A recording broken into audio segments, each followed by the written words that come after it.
अजय जी, सवाल ये कि विपक्ष इतना क्यों बौखला गया अगर गिरिराज सिंह यात्रा निकाल रहे हैं सर? डर लग रहा है आप लोगों को हिंदुओं को जोड़ लेंगे तो फिर वो जाति के नाम पर जो हिंदुओं को बांटने का खेल खेलकर आरोप लगते हैं कांग्रेस पर, अन्य विपक्षी दलों पर कि वो जीत हासिल करना चाहता है चुनाव में, वो खेल खत्म हो जाएगा आप लोगों का सर, इसीलिए परेशानी। रोमाना जी, जोड़ तोड़ की राजनीति भाजपा चाहे जितनी कर ले, ये गिरिराज सिंह वही हैं जिन्होंने यादवों को और मुसलमानों को कहा था, जब भाजपा के जेडीयू के एक सांसद देवेश चंद्र ठाकुर जी ने चर्चा की थी कि भाई इनका तो मैं काम ही नहीं करूंगा, तो इन्होंने भी कहा कि मैं तो पहले से कह रहा था यादवों का बिहार में काम नहीं होना चाहिए, ओबीसी का काम नहीं होना चाहिए। ये अधिकृत तौर पे बयान था कुछ ही महीनों पहले, अभी इस चुनाव के रिजल्ट के कुछ दिन बाद। जी। तो ये हाल है, तो ये तो जाति की बात करते हैं, फिर धर्म पर आ जाते हैं। दिक्कत क्या है ना कि भावना भड़काओ मंत्रालय के ये मंत्री आज के डेट में रह गए हैं। प्रधानमंत्री जी को दोबारा कोई काम दे देना क्या चाहिए था। भावना भड़काओ मंत्री हैं ये इस देश के, ये पहला मंत्रालय इनको सुशोभित किया है भाजपा ने। भावना भड़काओ भाजपा ने, आप देखिए ना, आप देखिए ना, कभी कभी नीतीश जी को ही एक दिन कह दिया था इन्होंने कि तो औरत वाली बात क्या, औरतों पर भी ये फप दिया, कस दिया था इन्होंने नीतीश जी को कुछ इस तरह से कमेंट करके। अब राजीव भाई बताएं ना बताएं, कभी हमारे पार्टी के नेताओं पर कुछ ना कुछ कहते रहते हैं, और इनका मौका मिलता है तो जेडीयू आरजेडी सबको कुछ ना कुछ बोलने का काम, और हाँ हाँ न किया जाए तो देश के नागरिकों को पाकिस्तान भेजने का काम करते रहते हैं। और कोई गंभीर नहीं है इन पर कोई गंभीरता से ले रहा है, और ये डिबेट जो आप लोग कर रहे हैं ये भी गंभीरता वाली बात नहीं, जब भाजपा इन पर गंभीरता नहीं दिखा पा रही है। देखिए अभी आपने कहा, और क्या उनके नेता ने कहा, इनके अभी प्रवक्ता इनको ऑन ही नहीं कर रहे हैं इनके यात्रा को। और जेडीयू ने भी कहा कि गैर जिम्मेवाराना काम कर रहे हैं। केंद्र का मंत्री होकर गैर जिम्मेवार काम कर रहा हो संविधान की शपथ लेके, तब इससे बड़ा दुर्भाग्यपूर्ण क्या होगा। इसका मतलब इनको कोई सीरियस नहीं ले रहा है, और ना बिहार की जनता सीरियस लेती है। ये इसी तरह भावना भड़काओ कार्य मंत्रालय का काम करते रहते हैं, जो भाजपा के अंदर एक आध मंत्रालय चल रहा है।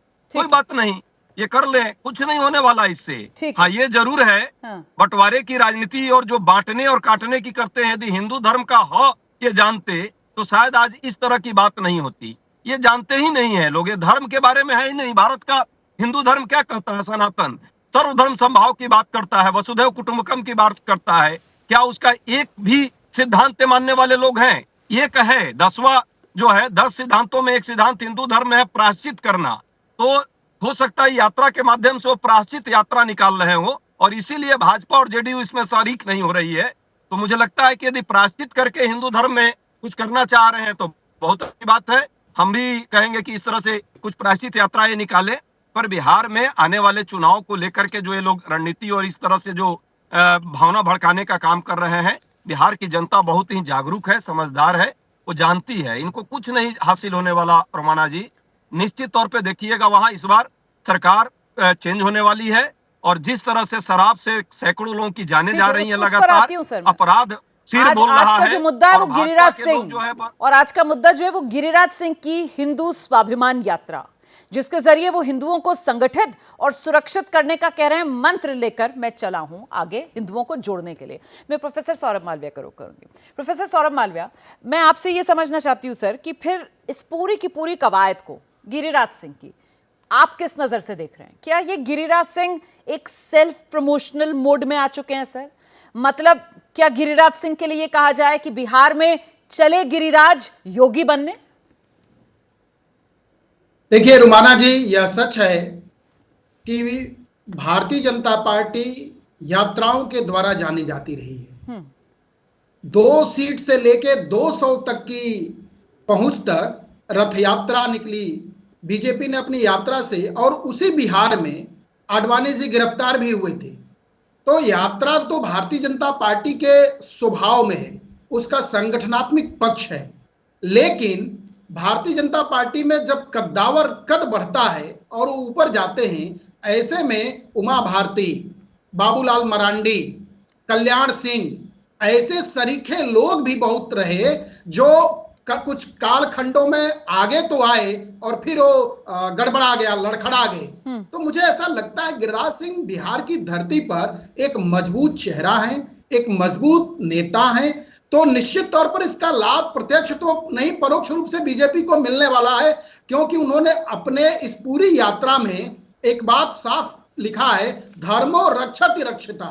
कहीं नहीं उनका जो पताका है उसमें धर्म दिख रहा है, यानी सनातन धर्म में आध्यात्मिक यात्रा, सांस्कृतिक यात्रा, राजनीतिक यात्रा ये तो निकाली जा सकती है, लेकिन संगठन के मूलभूत तत्व से नहीं निकाला जा रहा है। तो कहीं ना कहीं मुझे लग रहा है लाभ तो बीजेपी को मिलेगा, लेकिन ये कहीं दूसरे कल्याण सिंह, दूसरी उमा भारती, दूसरे बाबूलाल मरांडी ऐसे वहां तो नहीं होंगे भविष्य में। ये भाजपा को जरूर सोचना होगा। तो मतलब गुरु प्रकाश, हींग लगे ना फिटकरी, रंग चोखा, वो हाल बीजेपी का कि साहब आप पल्ला भी झाड़ लो अपना, कह दो नहीं ये तो उनकी व्यक्तिगत भाई स्वतंत्रता है उनकी, वो कुछ भी करें, हमारा इससे कोई लेना देना नहीं। और आज हमने देखा जब भागलपुर से यात्रा शुरू हो रही थी, वो बूढ़ानाथ मंदिर में जब पूजा अर्चना कर रहे थे, वहां पर बीजेपी के कितने नेता मौजूद थे, कुछ विधायक भी वहां पर मौजूद थे, तो ऐसा लग रहा था जैसे पार्टी का ही वहां पर कार्यक्रम चल रहा है। गुरु प्रकाश जी। नहीं देखिए रोमाना जी, हाँ जी, हाँ रोमाना जी, सबसे पहले तो हमारे कांग्रेस के वरिष्ठ साथी यहाँ बैठे हैं और उनकी टिप्पणी पे मैं उत्तर देना चाहता हूँ। उन्होंने कहा कि भावना भड़काओ। हाँ। मतलब आपने समझ क्या रखा है भारत के लोगों की? कोई व्यक्ति निकलेगा और भावना को भड़का देगा? भावना इतनी सस्ती हो गई है क्या सर कि कोई भी व्यक्ति निकलेगा और भावना को भड़का देगा? देखिए हिंदुस्तान का जनमानस, हिंदुस्तान का मानस इतना परिपक्व है कि इसको किसी की आवश्यकता नहीं है कि कोई भी आए और भावना भड़का दे। ऐसा नहीं हो सकता रोमाना जी, हम पहली बात बताना चाहते हैं। दूसरा, ये जातीय उन्माद वाली बात, आपने बहुत सही सवाल पूछा था उनसे, लेकिन वो बाईपास करके उस सवाल को उन्होंने जवाब दिया नहीं कि कहीं भी देखिए MOI समीकरण, ये क्या है? ये जातीय उन्माद नहीं है तो क्या है? यहां देखिए क्या चला था कुछ साल पहले, अजगर समीकरण। हद हो गई भाई, अहीर जाट गुजर राजपूत अजगर समीकरण चलता है, यहां मुस्लिम दलित समीकरण चलता है। तो वहां पे आप समीकरण करते हैं, वहां जातीय उन्माद फैलाते हैं, तो वहां आपको किसी बात की, वहां पे दंगा नहीं हो जाएगा, वहां आपको किसी बात का डर नहीं फैलता है। और खासतौर पर राष्ट्रीय जनता दल अजगर तक क्यों जाना? सुनिए, तो आप ही से पूछ रही हूँ, मतलब यहाँ भावना भड़काओ वाले पर आपने इतनी आपत्ति दर्ज करा दी, पर बयान भी तो देखिए ना गिरिराज सिंह जी के, मतलब वो सांसद, वो केंद्रीय मंत्री, और सही याद दिलाया उन्होंने कि देवेश चंद्र ठाकुर वाला वो जो बयान था, उसके बाद यही गिरिराज सिंह साहब थे ना जो सामने आए थे, उनकी तरफ से कहा था हाँ बिल्कुल सही है, मुसलमान यादव वोट नहीं देते, काम मत करो। ये इस बयान को कैसे जस्टिफाई करेंगे जी? ये पार्टी का नहीं, पार्टी ने उस समय भी इससे अपने आप को अलग किया था और मैं आपके शो के माध्यम से आज भी अलग कर रहा हूं। जेडीयू की जहां तक बात है तो जेडीयू के सम्मानित मुख्य प्रवक्ता वहां बैठे, उस पर जवाब दे देंगे। भारतीय जनता पार्टी नरेंद्र मोदी जी के साथ लगातार सबका साथ, सबका विकास, सबका विश्वास और सबका प्रयास, न लिंग के नाम पे, ना जाति के नाम पे, ना धर्म के नाम पे, ना भाषा के नाम पे। और यही कारण है रोमाना जी, आज हरियाणा में अगर हम तीसरी बार सरकार बनाने में सफल हो पाए हैं, इसका यही कारण है कि हम किसी प्रकार के भेदभाव में विश्वास नहीं रखते हैं। अगर हम तीसरी बार बयान पर अभी गिरिराज सिंह के आपने कहा कि बिल्कुल उसका समर्थन नहीं करती है, और आपने पार्टी की यहाँ पर लाइन बताई है, सबका साथ, सबका विकास, सबका प्रयास, है ना?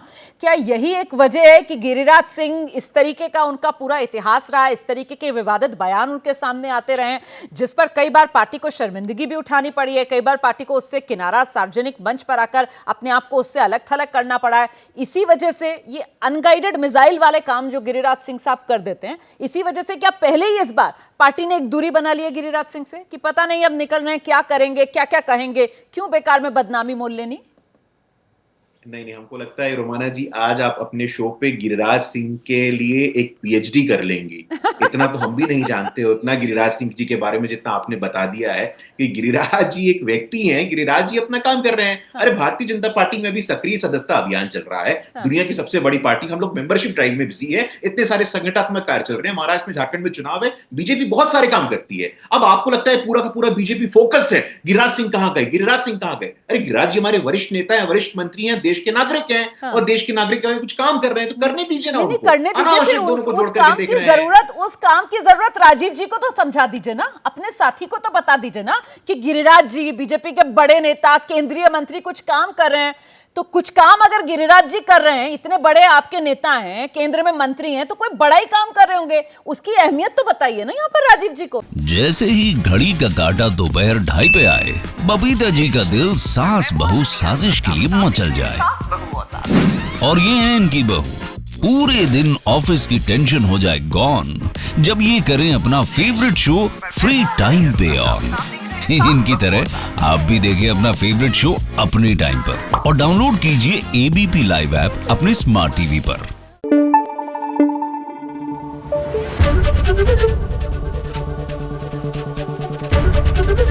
एबीपी न्यूज आपको रखे आगे।